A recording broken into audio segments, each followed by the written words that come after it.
I think we'll make a start for today. Firstly, welcome to the Centre for Journalism's research seminar series for this term. For those of you who don't know me, I'm Ben Cocking, and I'm doing the first session really in this term's schedule. You'll see that over the coming weeks we've got a number of speakers coming in.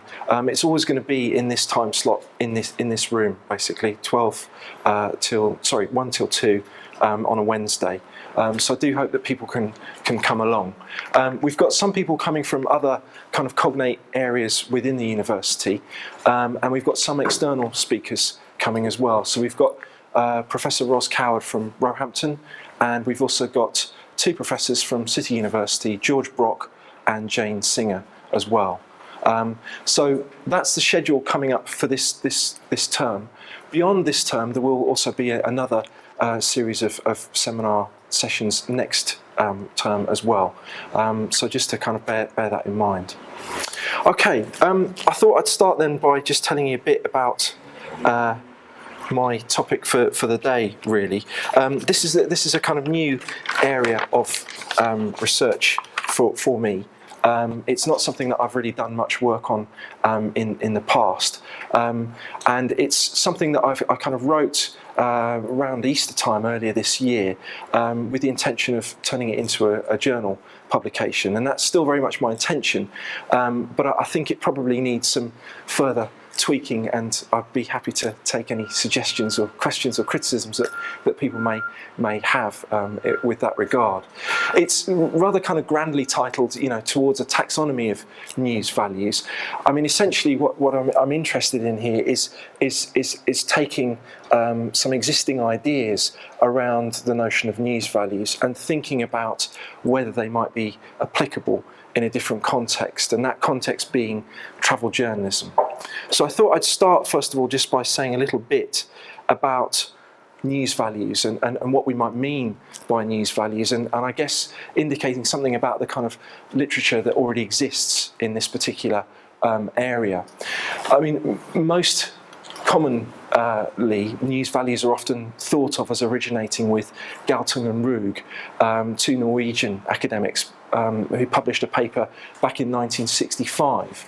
And I think really the thing that is driving this area of research and is really what got me interested in it is it's an attempt, I suppose, to try and understand the relationship between what journalists do, the kind of content that journalists produce, and how we, as readers, an audience, whatever we might be, engage with that content. If you think about what journalism does, it's reporting on events, reporting on things that have happened in the world, and those things that get reported on feed into our knowledge and understanding of the world at large, and I guess more generally feed into decisions, opinions that we may form, our political knowledge, our understanding, who we might vote for, those sorts of questions. And really that's very much at the heart of what Galtung and Ruug were trying to understand. And they're trying to understand, how in a Western democratic setting, how do people obtain information that enables them to vote and make decisions? And what is the nature of that information that they're getting? How is that information selected? What kind of values and judgments are made about information? Now, it may be very obvious in one sense. I mean, a story, the proverbial cat stuck up a tree story, it's not going to help you vote in any particular way. So it's very clear that kind of information is going to, rank very low. But if you're thinking about, more obviously political stories, how do journalists decide, which story to lead with, which is more important than another one, what to perhaps leave out, and so on. Now, obviously, there are a whole series of issues that may come to bear upon that selection process, from, the work environment, time pressures, resources, all of those sorts of things. But what Galtung and Ruug were trying to look at was what kind of value judgments journalists might make about the information that they gather. So back in 1965, they arrived at this big list of things that include things like frequency, threshold, unambiguity, composition, and so on. References to elite people, references to elite nations. They're identifying things that they feel are common factors in news stories. And they focused their study on the Norwegian press, and they tried to look at a pretty big sample. They used a kind of content analysis approach to identify a pretty big sample of news stories, I think somewhere in the region of 1,500 stories. And they looked at how often these kinds of factors appeared to be in play in the news stories that they looked at. And on that basis, they arrived at a conclusion that a news story needs to have some or all of those factors in it in order for it to be seen as newsworthy. And that was essentially their kind of conclusion. There's been a huge amount of research done in this area over the last 50, 60 years or so. Many people have tried to revise these news values, come up with different terms, and so on. Probably the most significant revision was Tony Harkup and Deirdre O'Neill in 2001.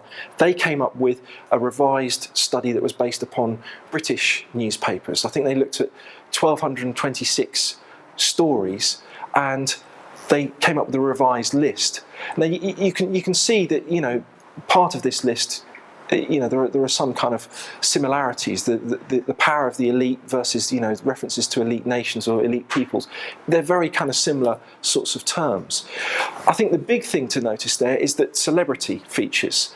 And again, this is very much a reflection of that kind of shift that occurred through the 1990s and into the 2000s, where celebrity became a much more significant aspect of what we see as the news. Even if you're watching the BBC news on television, you may find a reference to I'm a Celebrity on Ice, or all of these sorts of other programs that we now come across. So you can see how their list is trying to take account of the fact that celebrity culture has kind of infiltrated the territory of hard news, the kind of political reporting, more serious end of news studies. So I got quite interested in some of these ideas about news values, and I should say my kind of main areas of research, one of them is travel journalism. Now, it struck me that maybe something could be done in terms of thinking about whether news values can apply to other forms of journalism. So far, the vast majority, if not virtually all, of the work that's been done on news values relates to political reporting. It relates to, the kind of hard news, if you like. It doesn't generally relate to other areas of journalism. So it seemed to me that maybe there was something quite interesting in this kind of process of developing a kind of taxonomy for understanding why certain stories get selected and how that selection process works, but thinking about it in a slightly different context, and that context being sort of travel journalism. So I thought maybe just to say a little about what's happening, what's been done in travel journalism. First of all, in travel journalism there is not much. It's a very small area. I think there's probably about 15 journal articles that have been produced in the last 15 years, and one book solely on travel journalism emerged in 2014. So it's a very much a small, burgeoning and growing area of kind of study. A lot of the work that exists in this area focuses on what travel journalism does in terms of how it represents different parts of the world. And there is a huge emphasis on thinking about, how does, an article on, Rome represent that place to its readership, and thinking about the kind of modes of representation that are in operation in that article. And some of my previous work has been very much in that sort of area, thinking about, for example, how South Africa might be represented in travel journalism, and thinking about how that might fit with our broader understanding, our kind of cultural imagination of places like South Africa and so on. lot of work also in this area is kind of almost apologetic for focusing on travel journalism and slightly kind of almost slightly embarrassed. It's seen as a bit of a lightweight area of journalism by lots of academics, and it's seen as an area that, because it's very closely allied to the tourist industry, it doesn't have a lot of what we might think of as the kind of core values of the profession of journalism. It's not particularly objective. It doesn't claim to be, full of kind of integrity and all the other things that you would expect, a rigorous piece of political reporting to be. So a lot of work in this area is focused on that issue of how travel journalism is a kind of an uncomfortable bedfellow with the tourism industry and so on. So I started thinking a bit further about this, and it seemed to me that all of those things are evidently quite true. It is certainly the case that travel journalism isn't particularly objective. It isn't particularly rigorous in the way that lots of other areas of journalism might be seen to be. But it seemed to me that travel journalism does do something that makes it quite an important area for studying, or at least it seemed that way to me. I think, obviously it has quite a close problematic relationship with the tourism industry. If you look at most travel pieces of travel journalism in newspapers in this country, you'll find that there's lots of adverts on the same page for different holidays that you can book, and usually at the bottom it says that the journalist travelled with the following tour company or something like that. So you can immediately see that these pieces of content are kind of somewhat compromised by that sort of relationship. But it did seem to me that one thing that travel journalism has in common with hard news, with kind of political reporting, is that it's inherently ideological. You're not going to read a piece of travel journalism on the party scene in Ibiza and decide to vote for David Cameron. But what you may do is you may learn something about that particular part of the world. And it seemed to me that possibly we can take that a bit further and say that travel journalism perhaps is a kind of driver of a certain amount of economic power. Tourism is the biggest industry in the world. There are more people employed in the tourism industry than any other. And it's a very, very significant, particularly in the West, it's a very, very significant use of our leisure time. We take holidays, we go away, we travel, we do all of these kinds of things. So it seems to me that travel journalism has a kind of potential to influence and shape how we think about different parts of the world, and possibly even to do a bit more than that, to perhaps influence and shape our behaviour. We may read a piece of travel journalism and we may think, wow, that sounds a really interesting place. I'd love to go to Argentina, and I'm going to visit that restaurant that's mentioned, and I'm going to drink that drink in that bar that's mentioned, and I'm going to go and see this band that is mentioned. All of these kinds of things. So you might think, well, in some ways those are quite trivial things, but I would argue they're also about kind of shaping our kind of cultural practice, what we do when we go away, how we behave, what kinds of things we get up to, and so on. So I think a lot of the problems that we can identify with travel journalism are true. There are lots of issues there. It is, kind of somewhat lightweight, if you like, and it is compromised by its relationship with kind of the tourism industry. But I think it also is quite a significant area of journalism because it feeds into a cultural practice that is very embedded in what we do in Western countries, going away, going on holiday, and so on. So I think it has significant kind of economic and cultural power for those reasons. So that in a way is my attempt to justify why I started thinking about news values in this context, because I sort of thought, well, if we can say travel journalism does something relatively significant, then maybe it's important to start thinking about what travel journalism actually is, and thinking about that selection process and those values that we might find in travel journalism. So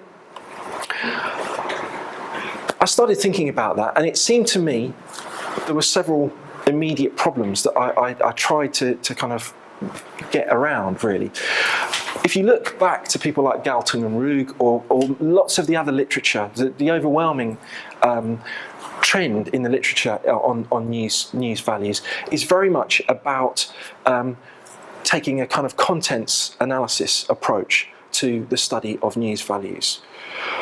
Galton and Rugg, they have their list of news values. They look at X number of newspaper articles, and they check the frequency with which those news values seem to occur. And on that basis, they say, yes, the values that we've identified are correct because they're very prevalent across this selection of news that we've looked at. Harkup and O'Neill do exactly the same kind of thing, albeit in this country, back in the late 90s, early 2000s. It seemed to me, though, that if we go back to that kind of original list that Galton and Rugg and Harkup and O'Neill come across, derived, those things aren't readily applicable to travel journalism. Bad news. Who wants to read about somewhere that's terrible to go to? It might be entertaining, but it's not going to sell things in the way that the tourism industry want travel journalism to do, really. Does it have to do with elite power or elite people? Not necessarily at all. So I didn't feel that I could really take many of these news values in their current form and just simply check how often they'd occurred in travel journalism. So I thought what I'd have to do is try and do some sort of initial analysis of what seems to be going on in a piece of travel journalism and try and arrive at my own terms, really, my own set of kind of news values for travel journalism, and then do the process of checking whether that list actually stacks up and whether it actually can be identified in a much broader survey. So I basically started off with one piece of travel journalism. There was an article on in the Sunday Telegraph last March on Puerto Rico, and I picked it fairly randomly. I didn't pick it for any great reason, but what I tried to do was to start to get a little bit more to grips with a different method that I felt might help me do that kind of very detailed initial textual analysis in order to make a kind of much broader study later on. And I came across two academics who'd done some work on news values and had approached it from quite a different perspective. They were one of the few people that I came across that didn't use a kind of content analysis approach. They used an approach that's commonly known as CDA, or critical discourse analysis. And really the kind of underlying premise of critical discourse analysis is to try and look at the individual text, whatever that text may be. It doesn't literally have to be some paper. It could be a piece of film or whatever, and to try and think about how that fits within the broader kind of socio-cultural practices that seem to be going on at that particular point in time, and on that basis making some sort of judgment about the kind of power of those things that are going on in the text, the kind of power dynamics, if you like, of the things that are going on in that text. So it's an approach really that comes from people like Michel Foucault, a French, very difficult he famously didn't like being pigeonholed, but people have called him a Marxist, a philosopher, a cultural studies theorist, all sorts of things. But what the approach really is about is trying to assess the kind of power dynamics that operate in and around, if you like, society's conversations, the way society speaks about things. And I suppose just to give you a kind of very basic example of that, you might think about something like homosexuality. 60, 70 years ago in this country, homosexuality was illegal. Today it is not. So there's been a massive shift in the way in which society has thought and discussed and speaks about homosexuality. And power relations have changed dramatically as a kind of consequence of that. In the past you could have been arrested. Today, broadly speaking, it's very tolerated and poses no great kind of problem. So this approach really is about thinking about those kind of power dynamics that lie within individual texts, but also speak of the broader dynamics that exist in society more generally. So Bednarik and Capel started using this approach in the area of kind of hard news, and thinking about news values, and thinking about whether they could do some of that very kind of narrow digging into individual news stories to see how those news values operated. So they weren't just interested in the kind of frequency and saying, well, there've been X number of references to elite people in the sample of work that I've looked at, but they're looking at, well, okay, if we take this particular story, can we find references to elite people, and how are those elite people being represented, and what does that say about the kind of broader power dynamics that operate in our society? What do we mean by elite people? Who are elite people? How are we positioned by references to elite people, and so on? So it seemed to me that this approach could be quite useful for looking at kind of travel journalism. So I basically used that as a kind of starting point. And what I particularly liked about their approach, and they refer to it as kind of multimodal, in that it also is not just about looking at the language that gets used in journalism, but also thinking about the visual imagery. And again, if you think about an area like travel journalism, images are absolutely crucial to it. It's very much about selling us an experience, and we need to engage with that visually in order to do so. But even if you think about hard news, very often you might glance at a newspaper that's for sale in a shop or something just on the basis of the visual image that you see. There might be something really hard hitting that kind of strikes you. So I like the way in which their approach kind of was trying to take account of both of those elements, both the textual and the kind of visual.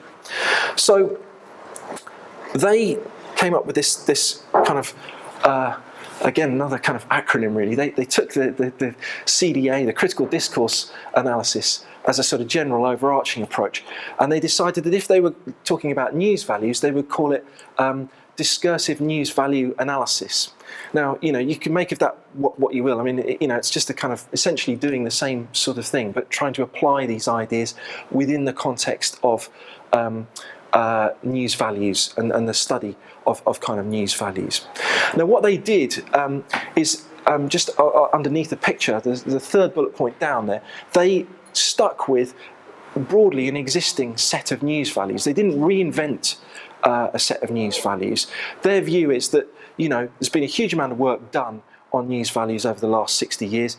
Most academics are broadly in agreement with what those news values are. They may change the term slightly, but they're broadly talking about the same sort of thing. So they actually took their list from somebody called Bell, who came up with that list back in 1991. And their list includes negativity, timeliness, proximity, superlativeness, eliteness, impact, novelty, personalisation, connaissance, and aesthetic appeal. And what they then did was they analysed a whole series of newspaper articles to try and see how these kinds of news values were in operation in that area. And in doing that, they basically tried to make an argument for the kind of underlying ideological power of these news values and the extent to which they reflect the kind of broader power structures of society. So what I decided to do was to try and take that methodology, that approach, and apply it to a piece of travel journalism. And as I say, I picked a piece that was in the Sunday Telegraph on Puerto Rico. And what I tried to then do was come up with my own terms, my own news values.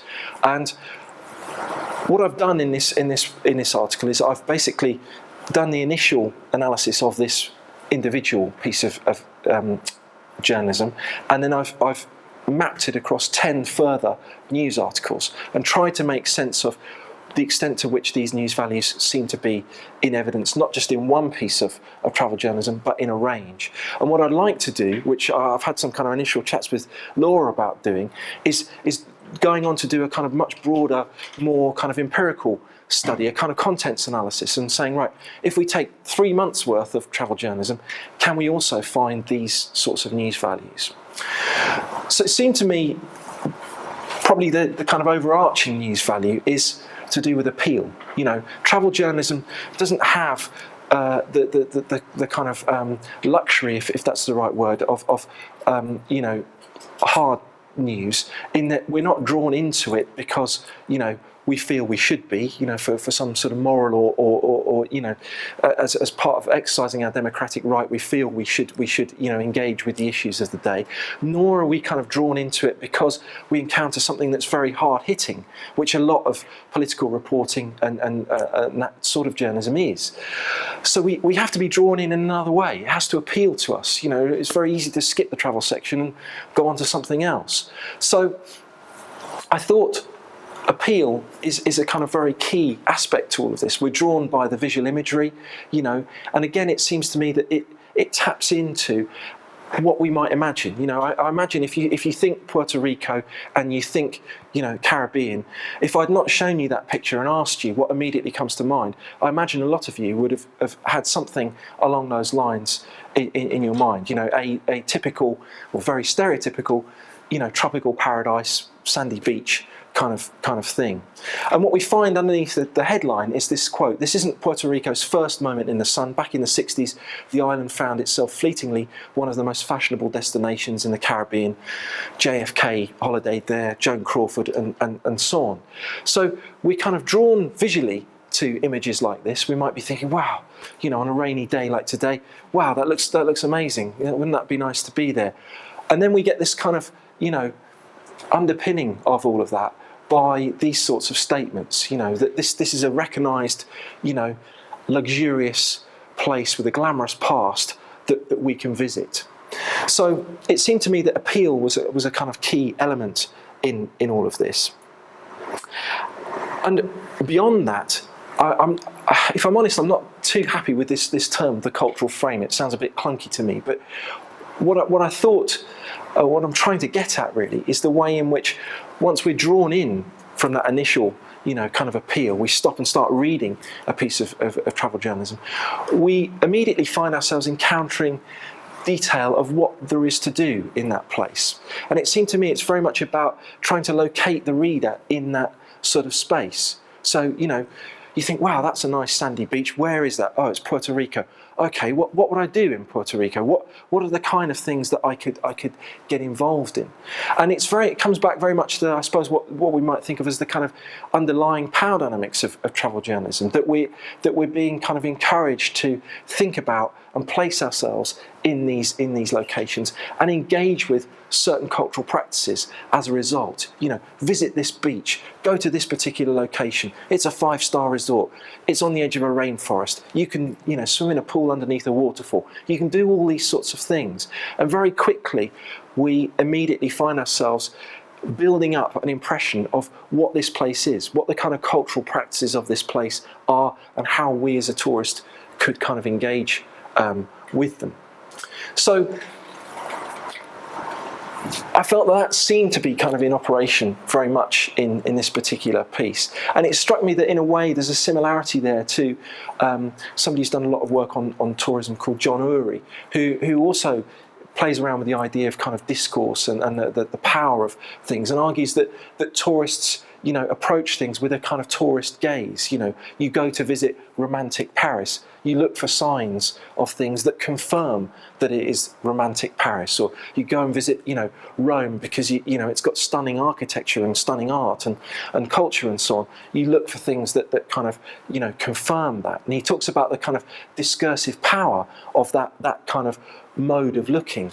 And it seemed to me in a way that what travel journalism is kind of doing with this idea of the cultural frame is selling us a mode of looking, encouraging us to think about these places in a particular kind of way. Another kind of news value that I identified, and this one does cross over from earlier lists like the Harkup and O'Neill one, is connaissance, that what we're being kind of shown, what we're being asked to engage with, has to fit within our kind of broader cultural understanding of that event or that particular issue or that place or whatever it might be.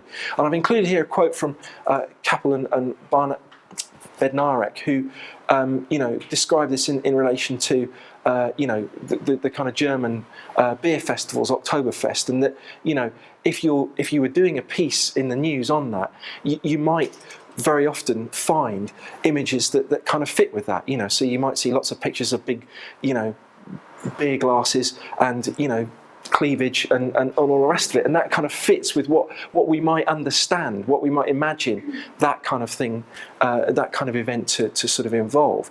And it seemed to me that, again, if you look at the visual images that accompany the article on Puerto Rico, we find things that fit with our broader understanding. We don't see pictures of graffiti, on a kind of, rundown looking shack. We see things that kind of fit with our understanding of a tropical, luxurious, glamorous location. So, pictures like this boat on the beach, it's all very vibrant and brightly painted and so on.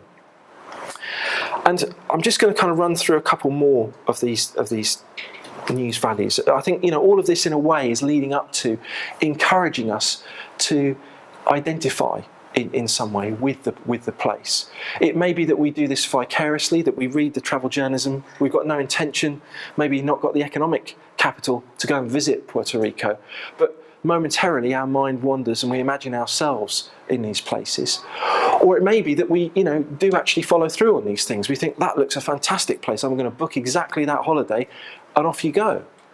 But it seems to me that whichever way we go with these things, these articles, this kind of journalism is very much about placing us in those locations, telling us what we could do, making us feel like we can identify with this place in some way, that we would like to be involved in this place in some way or other.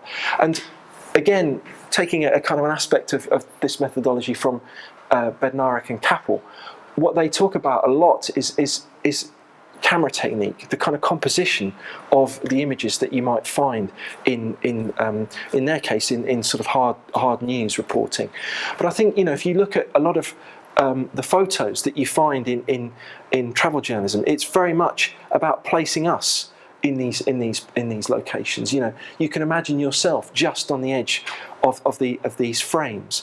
And I think that's a very powerful aspect of the way in which travel journalism tries to inculcate a process of identification, getting us to think about how we might, as a readership, position ourselves in these places. As I mentioned at the beginning, you won't find many references to bad news in travel journalism. If anything, you find the absolute antithesis of it. Overwhelmingly, these articles are incredibly positive. You might find the odd, slightly kind of implied reference to, one restaurant's food not being quite as good as another's, or that a particular location was a bit more touristy than another, or something like that. You don't tend to find anything that's too kind of hard-edged and kind of critical in a way. So the overall emphasis is very much on positivity, encouraging us to visit these places, to imagine ourselves in these locations. And it's really very much at odds with that kind of, if it bleeds, it leads mentality that exists in sort of hard news, where bad news is something that sells, is seen as being fundamentally very, very kind of important in a way. So it's very, very kind of different in a way. And I would argue that both in the visual images and also in the written text, there is this kind of great emphasis on positivity, on kind of presenting this location in the best possible kind of light. Beyond that, I've just three kind of final ones, and then I'm going to stop blathering at you. You'll be pleased to hear. But the other thing that seems to be kind of going on a lot in travel journalism, although I have to say in this particular article that I picked, it's perhaps less prevalent than in some others, is this kind of contrast between at home and out there. It seems to me, that very often travel journalism is trying to encourage us to go and travel, but it also doesn't want to scare us. It doesn't want to make us feel like, well, if you go to this place, you'll have to leave all your creature comforts behind. There'll be no Wi-Fi. The roads will be potholed. You'll have to get a bus with loads of people that speak an entirely different language to you, and you'll get lost within seconds. What it kind of encourages is, an attractive sense of difference, that you can go to a tropical paradise, you can visit somewhere that is very different to your day-to-day life, but isn't perhaps threatening in some way. Now, in this particular article, that contrast between at home and out there is very much framed around glamour, cutting-edge kind of food that you can sample, and I suppose a kind of sense of luxury. This is a luxurious holiday experience for most people. It might be, a once-in-a-lifetime kind of experience. And it's that glamour and that luxuriousness that is the contrast between at home. You could get rid of all the kind of grey skies and wet weather of everything that you're experiencing right now, and experience the kind of luxury of staying in this kind of place in Puerto Rico or wherever. Alongside that, we also have two other kind of news values that it seems to me are quite prevalent in travel journalism. One is history. Very often you'll find a particular location is framed around its kind of historical heritage, and that you'll be encouraged to understand something of its history. Again, in this particular article, that history was fairly limited. I mean, essentially it was, in the 1960s, some fairly glamorous and well-known people visited this place, and there is some nice 17th century colonial architecture to have a look at, and that was kind of it. And again, you might think about this particular location. It's an island that has quite an uncomfortable colonial past in a way. So, again, it comes back to that notion of positivity and so on. If we were talking about visiting Athens, you would no doubt find lots of references to the kind of rich historical past of Greece and Athens in particular. So history, I think, takes many forms in travel journalism, but again, it's very much part of encouraging us to think about what we might do and how we might identify with these particular places.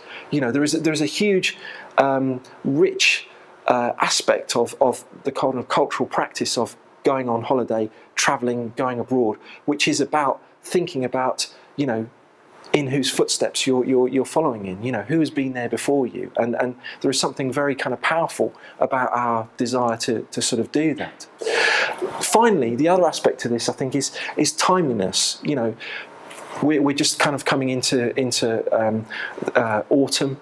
I bet if you picked up a kind of travel supplement in one of the weekend papers, there'll be lots of holidays that are to do with skiing, for example, winter sun, all of those sorts of things. Might be, that there's been a World Cup in Brazil, go and visit Brazil. There are lots of kind of things that feature around the issue of timeliness in travel as well. So I think that's a kind of significant news value as well. Now, as I say, I mean, I've talked about this today just in relation to one article, and inevitably that can bring quite significant shortcomings. For the purposes of this piece that I've been working on, I looked at 10 further pieces of travel journalism from British newspapers, broadsheet newspapers, and I found that these news values did indeed seem to be present across that sample, but it's only 10 pieces, and as I mentioned a moment ago, a major kind of flaw in all of this is that I need to do some bigger kind of empirical study to prove that these things actually work. But I think what I did find was that, going back to Galtung and Rug, they came up with 3 hypotheses, which have got quite grand titles, like the additive, I can't even say that, additivity hypothesis, or the complementarity hypothesis. Basically, what they were trying to prove was that news values needed to be present to some degree or other in order for a story to have newsworthiness, in order for it to be published, essentially, or broadcast, or whatever it might be. And they argue that if one particular news value isn't present, or is only present to a minor extent, other news values will have to be present in a much fuller way for that piece to still have newsworthiness. And I think broadly that those hypotheses are true of what I've kind of found in travel.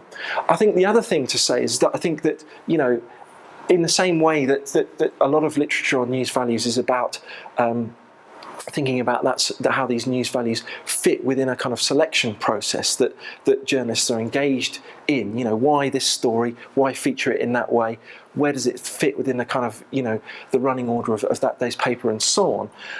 I would argue that there is a similar process in operation in travel journalism, that these news values need to be present in order for the travel journalism to be seen as travel journalism, in order for it to be seen as kind of newsworthy in a way. So it seems to me that there is a kind of underlying ideological function here to travel journalism, and in particular to the way these news values work in travel journalism. They're not telling us, this is an important story. You must engage with the fact that we're having a massive economic crisis at the moment, because it might affect you and it might affect who you vote for in very kind of crude terms.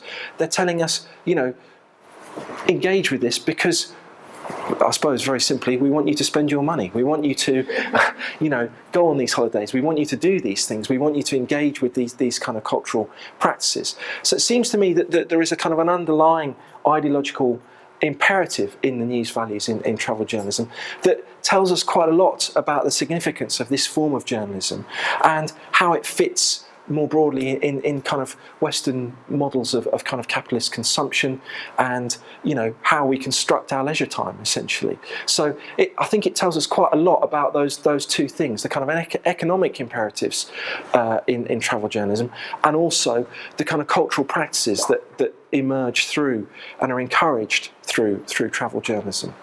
So that's as far as I've kind of got with this work, really. And as I say, I need to do a kind of much broader study. But what I've tried to do so far is just identify a kind of range of news values. I think, as you probably it may well have occurred to you as I've been going through them, there's quite a lot of overlap, really, between these news values. They're quite hard to separate out. And I think, in a way, that's quite problematic in some sense. But it also is a problem with, the existing work on news values. I think very often news values work in combination with one another and very, very closely together. So anyway, I'll stop blathering. That's basically my conclusion as far as I've got with it. Any questions?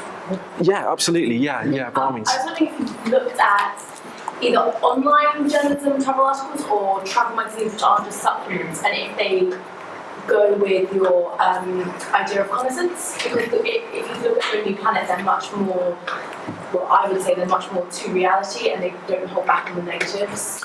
Yes, I think you're absolutely right. I mean, what I've done so far is I looked at travel journalism in broadsheet newspapers, and I haven't looked at more specific magazines. And I think that there may be some crossover between the news values here and what you might find in magazines. But I think you're absolutely right. You may also find that because of how they market themselves in magazines like Lonely Planet, because of what they're trying to do, there are differences, and I think Reconnaissance would be a really good example of that. Yeah, absolutely. Rob, I'll defer to Okay.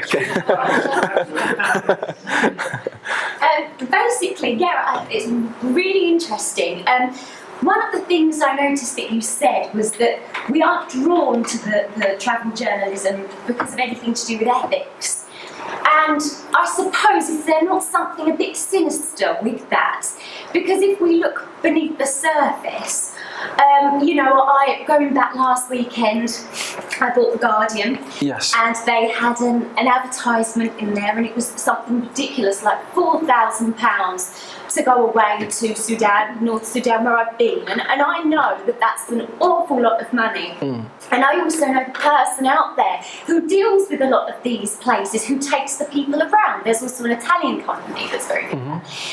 And I think to myself, having spoken to people, they want the tourists to come. They say, we'll get hospitals and we'll get doctors, there'll be more money.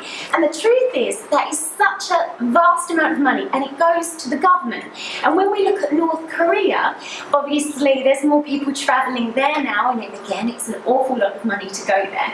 I know obviously that we can't get caught up in the ethics of it, because people go on holiday all the time, they have a wonderful time, but is there not something there that needs to be addressed in terms of advertising these holidays to people and not covering other issues that are underlying it, if you know.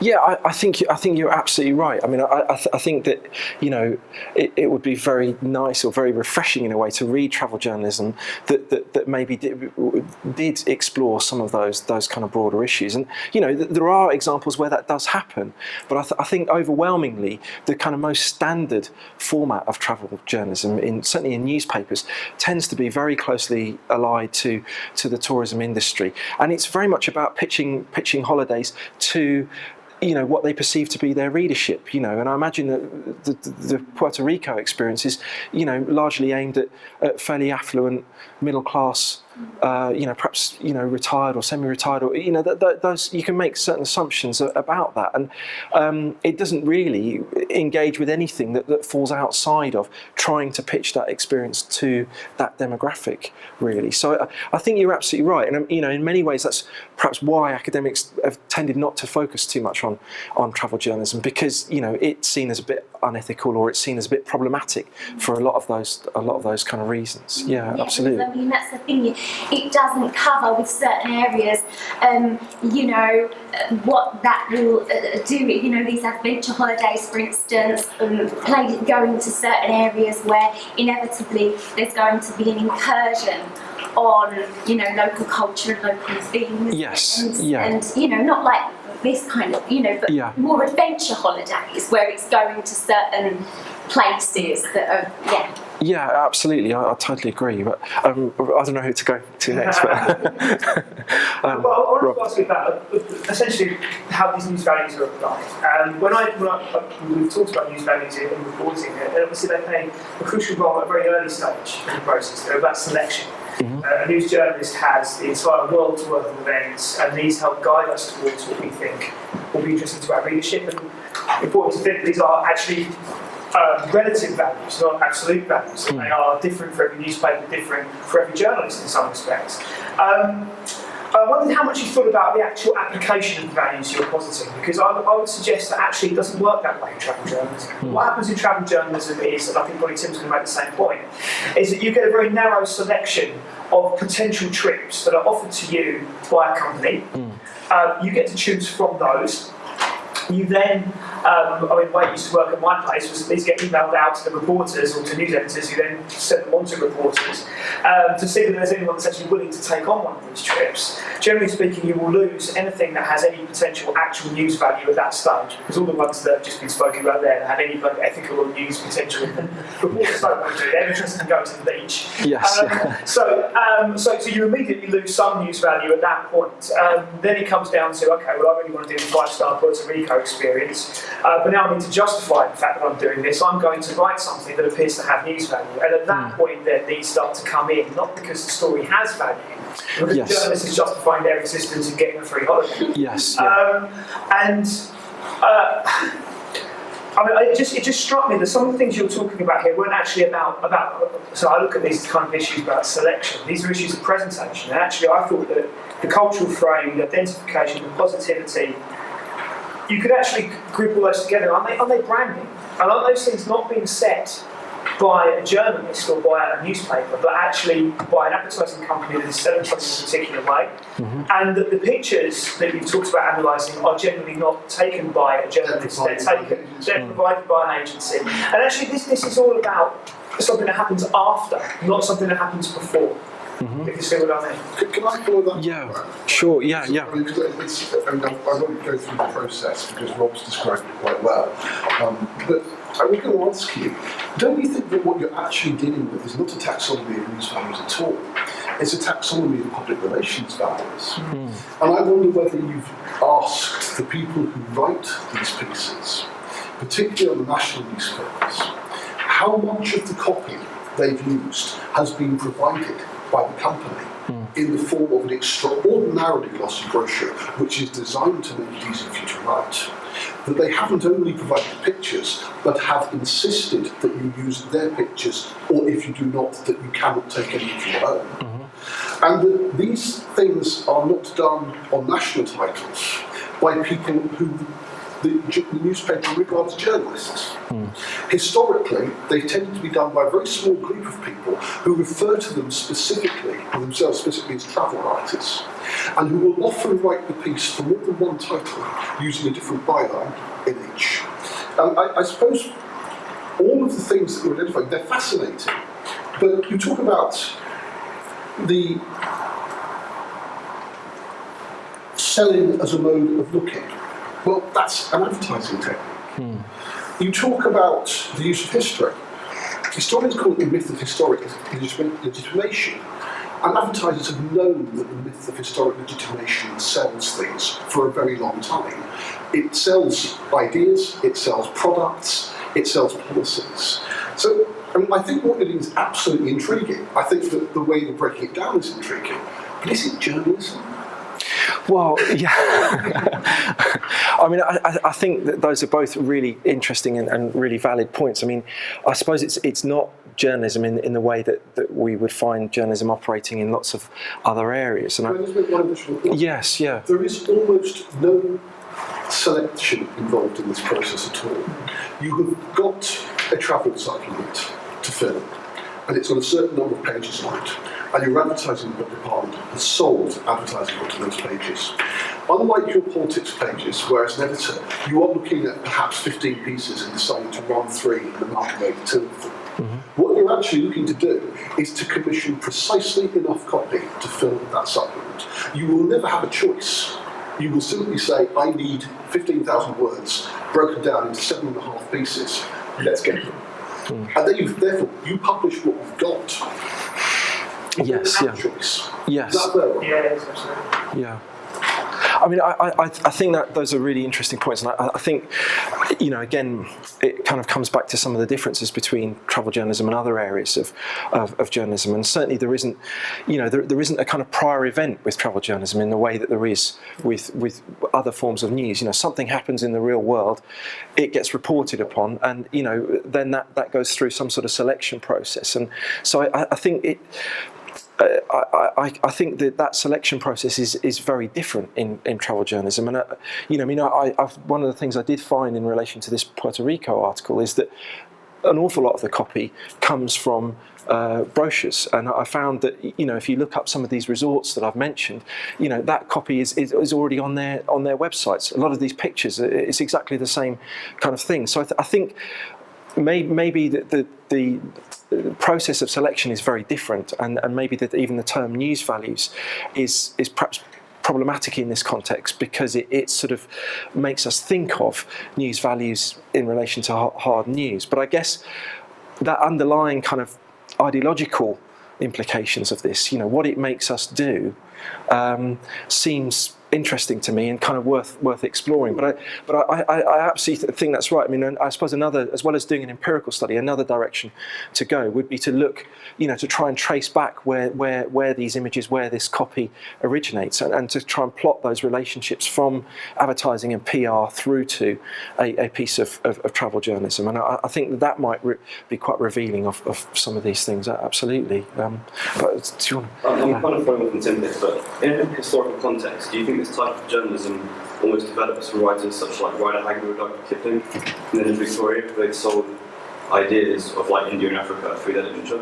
Is this almost a natural development of in fact, you could even bring it back to Marco Polo, where he went over to Asia.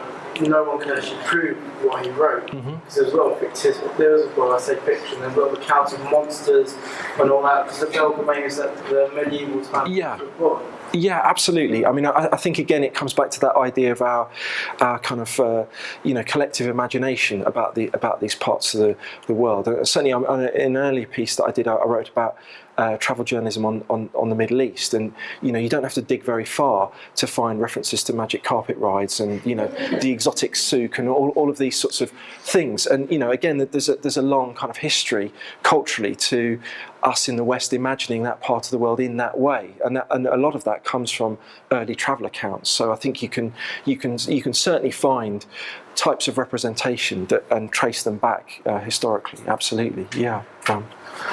As the son of a travel agent, I've been spent numerous travel brochures, and I mean, it's sort of following on from what Rob and Tim said, really, is that I think one place that might be quite interesting to look at is where news values end and where like PR values begin, because brochures are essentially saying the same things that appear in these sections. I mean, you've already said that, but I've actually seen it sort of almost word for word in some places. Yeah. So, are brochures news, or are they? Yeah, like where can you define that line? Yeah, I think that's a really, really valid and interesting point. And I mean, certainly when I was, looking at this Puerto Rico article, there are large sections of it that would seem to be lifted verbatim from various travel brochures and so on. So I think if you're thinking about these in terms of, values that are present in travel journalism, it needs to be acknowledged that they originate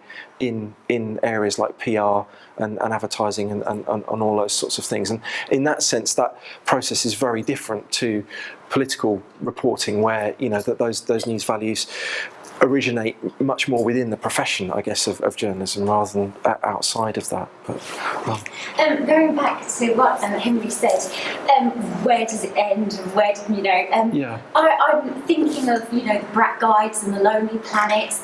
Obviously that's a little bit different. Would you say that they had more integrity, or would you say in fact maybe less, because obviously anyone can contribute to those things? What do you think of publications like that? Well, I mean, I suppose on the face of it, you could say that they seem to have more integrity, and that they're perhaps more openly negative or more critical about things. But I suppose if you're being a bit more cynical, you could say, well, that's just because they're pitching it at a certain audience who want that kind of thing. So I'm not necessarily sure that they are necessarily that much more kind of filled with integrity than other forms. I think it seems to be ultimately they're about selling a certain experience, and that experience just happens to be a bit different.